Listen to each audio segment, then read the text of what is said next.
Les grandes pathologies sur lesquelles il va falloir évidemment qu'on se mobilise pour trouver des solutions, ce sera comme aujourd'hui encore les pathologies du cancer et puis toutes les grandes pathologies neurologiques sur lesquelles il y a encore beaucoup de solutions à trouver. Et malheureusement, c'est des pathologies qui continuent à se développer.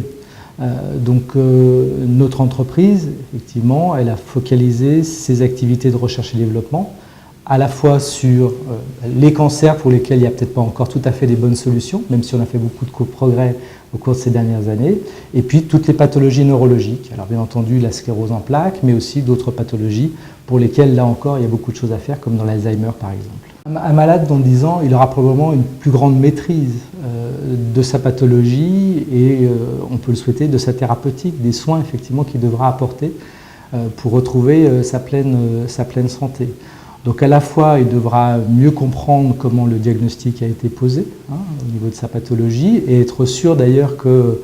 son cancer, par exemple, qui n'est pas celui peut-être d'un autre malade, d'un autre patient, il est effectivement bien spécifié, qu'il ait bien compris cette approche particulière qui débouche sur la médecine personnalisée aujourd'hui. Donc ça, qu'il en ait une bonne connaissance, qu'il ait une meilleure maîtrise de tout ce qu'il doit mettre autour également de sa pathologie et de sa thérapeutique, et puis qu'il soit capable d'utiliser peut-être un certain nombre d'autres outils qui seront mis à sa disposition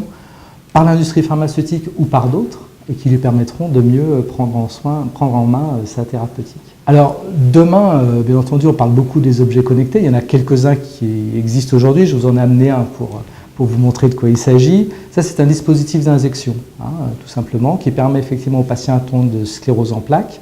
qui nécessite une injection régulière pour effectivement prendre en charge sa thérapeutique, de bien suivre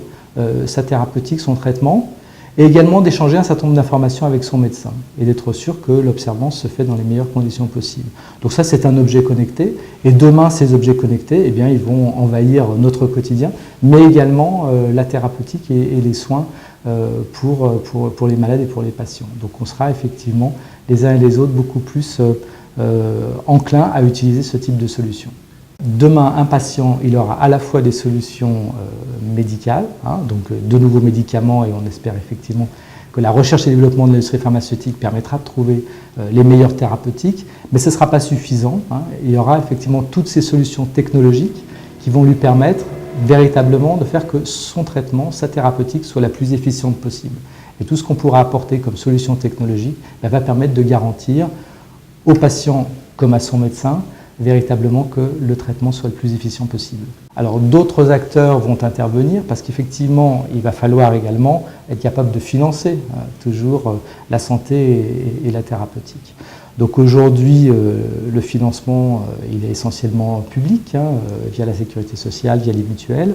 Demain, comme le patient est plus autonome également par rapport à sa santé, là aussi les sources de financement de cette santé, de cette thérapeutique pourront être multiples. Et on peut imaginer que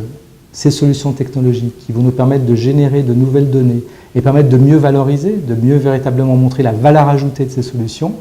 permettront un financement. Alors ça peut être toujours bien entendu par la puissance publique, mais ça peut être par les assureurs privés, ça peut être par les patients eux-mêmes, ça peut être par les villes, ça peut être par les entreprises qui elles aussi auront un intérêt à ce que les traitements soient les plus efficients possibles.